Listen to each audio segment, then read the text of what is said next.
বন্ধুরা, আমি সুব্রত আর আপনারা দেখছেন সুব্রতস গার্ডেন। বন্ধুরা, আজকে আমি আম গাছের মুকুলের পরিচর্যা নিয়ে একটু আলোচনা করব। এই সম্পূর্ণ প্রতিবেদনটি আমি 4টি ভাগে ভাগ করেছি। একটি হচ্ছে ছত্রাকের ব্যবস্থাপনা, 2 নাম্বার কীটনাশকের ব্যবস্থাপনা, 3 নাম্বার স্পেশাল খাবারের ব্যবস্থাপনা আর 4 নাম্বার হয়েছে জলের ব্যবস্থাপনা। এই 4টি যদি আপনারা দেখেন তাহলেই আমার এই আম গাছটির মতো আপনাদের ছাদ বাগানেও প্রচুর পরিমাণে মুকুলের দেখা দেবে এবং গুটিও সেট হবে। তাহলে দেরি না করে চলুন বন্ধুরা, শুরু করা যাক আজকের এই প্রতিবেদনটি। বন্ধুরা, এখন আলোচনা করব ছত্রাকের প্রয়োগ নিয়ে। বন্ধুরা, এই সময়ে সকাল এবং বিকেলে প্রচুর পরিমাণে কুয়াশা পড়ে। এই অবস্থায় গাছের পাতা বলুন, মুকুল বলুন, সম্পূর্ণ ভিজে যায় এবং এই ভিজা অবস্থায় গাছে ছত্রাক লাগার চান্স সবচেয়ে বেশি। তার জন্য আমাদের একটি ছত্রাক নাশক অবশ্যই প্রয়োগ করতে হবে। নাশকের মধ্যে যেমন অনেকগুলো ছত্রাকনাশক রয়েছে, ম্যানকোজিব এবং কার্বেন্ডাজিনের এই সাফ ফাঙ্গিসাইডটা, তো এটা আপনারা ব্যবহার করতে পারেন।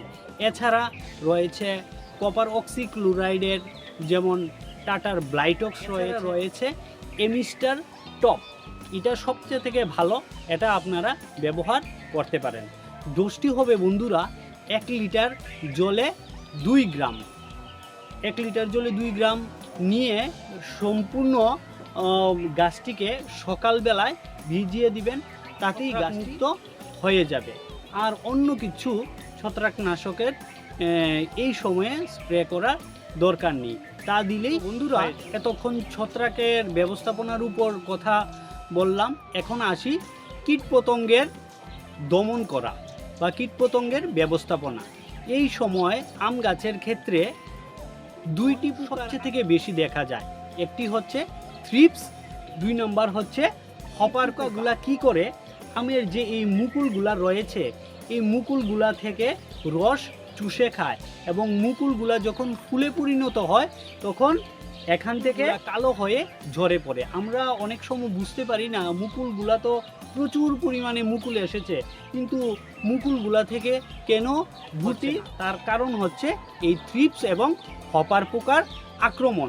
তার জন্য বন্ধুরা আমাদের একটি কীটনাশক অবশ্যই প্রয়োগ করতে হবে। তা হচ্ছে যে অনেক ধরনের কীটনাশক রয়েছে, তার মধ্যে সবচেয়ে থেকে ভালো কাজ করবে এই প্রোফেনফস এবং সাইপারমেথ্রিন গ্রুপের প্রফেক্স সুপার। এটি আপনারা 1 লিটার জলে 1 ml নিয়ে গাছে স্প্রে করে দিতে পারেন। এছাড়াও রয়েছে এই অ্যাডমায়ার সিস্টেমিক ইনসেকটিসাইড, এটি ছোটো প্যাকেটেও পাবেন, আবার বড় প্যাকেটও রয়েছে, আপনারা যে ওইভাবে আপনারা নিতে পারেন। তো এই 2টি কীটনাশকের মধ্যে যে কোনো একটি কীটনাশক নিয়ে আপনারা গাছের মধ্যে স্প্রে করে দিতে পারেন। এছাড়াও বন্ধুরা গাছে পাতার নিচে ছোটো ছোটো লাল মাকড়ের আক্রমণও দেখা যায়। আমাদের এই অর্গানিকভাবে যে কাকাটি রয়েছে এটিও আমরা গাছের মধ্যে এই অবস্থায় স্প্রে করে দিতে পারি। তো এই 3টি যেমন প্রফেক্স সুপার, অ্যাডমায়ার বা কনফিডার এবং কাকা, এই 3টি পেস্টিসাইডস আপনারা যে কোনো একটি নিয়ে গাছটিতে স্প্রে করে দিতে পারেন। তো আর অন্যান্য বেশি কিছু কীটনাশক স্প্রে করার দরকার নেই, এই কয়েকটি কীটনাশক এবং ছত্রাকনাশক স্প্রে করলেই গাছটি সম্পূর্ণ রোগমুক্ত হয়ে যাবে এবং বেশি পরিমাণে সেট হতে সাহায্য করবে।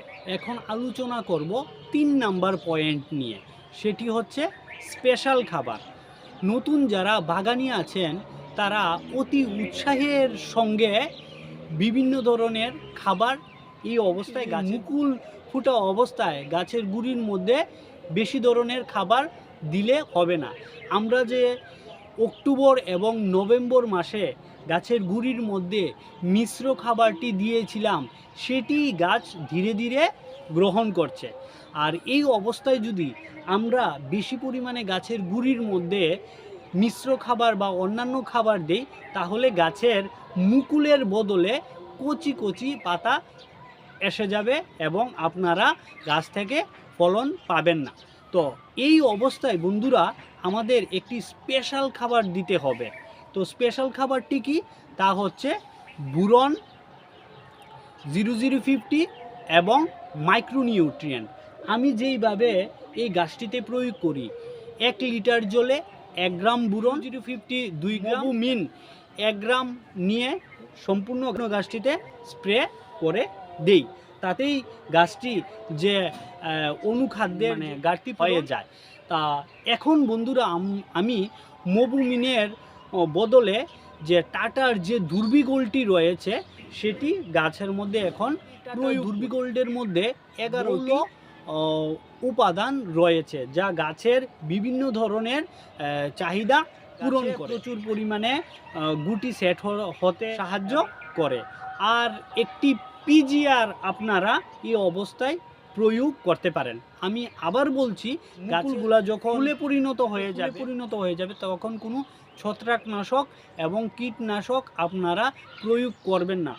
ফুল ফুটার আগে এইগুলা প্রয়োগ করতে হবে এবং গুটি যখন সেট হয়ে যাবে তখন আরেকবার এইগুলা আপনারা কীটনাশক, ছত্রাকনাশক বা স্পেশাল খাবার যেগুলা অনুখাদ্য রয়েছে এইগুলো আপনারা স্প্রে করতে পারেন।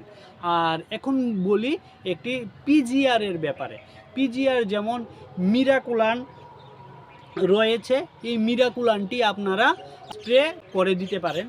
আমি কিছুদিন আগে এই মিরাকুলানের একটি ডোজ স্প্রে করেছিলাম, তার ফলস্বরূপ দেখেন গাছটিতে কি পরিমাণে মুকুল সেট হয়েছে। এটি একটি ব্যানানা ম্যাঙ্গোর আম গাছ, আমটি খেতে খুব অসাধারণ। এখন কথা বলবো 4 নাম্বার পয়েন্ট নিয়ে, জলের ব্যবস্থাপনা।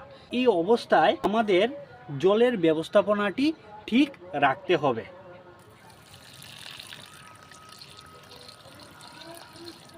অনেকে বলে বন্ধুরা এই সময়ে গাছের গুঁড়িতে বেশি জল ঠিক নয়, কিন্তু তা নয়।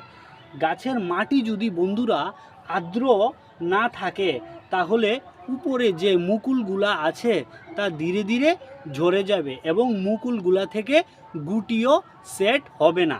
তার জন্য মাটিতে এই আর্দ্র ভাবটি আমাদের বজায় রাখতে হবে। আগে যেই রকমভাবে আমরা বন্ধুরা জল দিতাম, কিন্তু এখন তার থেকে একটু বেশি পরিমাণে জল দিতে হবে। তার কারণ হচ্ছে, জল যদি না পায় তাহলে সংশ্লেষ প্রক্রিয়া করতে পারবে না এবং গাছ তার পর্যাপ্ত পরিমাণে খাবার এই মুকুলগুলোর মধ্যে সরবরাহ করতে পারবে না। তার জন্য বন্ধুরা আমাদের সকাল এবং বিকেলে এই গাছটির জন্য 1 লিটার এবং 1 লিটার বিকেলে জল দিয়ে অবশ্যই যেতে হবে, তাহলে গাছের অবস্থা ঠিক থাকবে। তাহলে বন্ধুরা আপনারা এই 4টি ব্যবস্থাপনা গ্রহণ করুন, তাতেই আপনাদের ছাদ বাগানের যে আম গাছটি রয়েছে তা ছত্রাক মুক্ত, কীটনাশক মুক্ত এবং অনুখাদ্যের যে ঘাটতি এবং জলের ব্যবস্থাপনা ঠিক হবে এবং আপনারা প্রচুর পরিমাণে এই গাছটি থেকে পাবেন। তো এই আশা নিয়ে আজকের ভিডিওটি এখানেই শেষ করছি। সবাই ভালো থাকবেন, সুস্থ থাকবেন, দেখা হবে পরবর্তী কোনো ভিডিওতে। তো ভিডিওটি ভালো লেগে থাকলে একটি লাইক দেবেন এবং চ্যানেলটিকে সাবস্ক্রাইব করার অনুরোধ রইল। আরেকটি কথা বন্ধুরা, আপনাদের যদি এই আম গাছ জিজ্ঞাসা করার থাকে তাহলে আমাকে কমেন্ট বক্সে লিখুন, আমি আপনাদের প্রশ্নের জবাব দেব। ধন্যবাদ।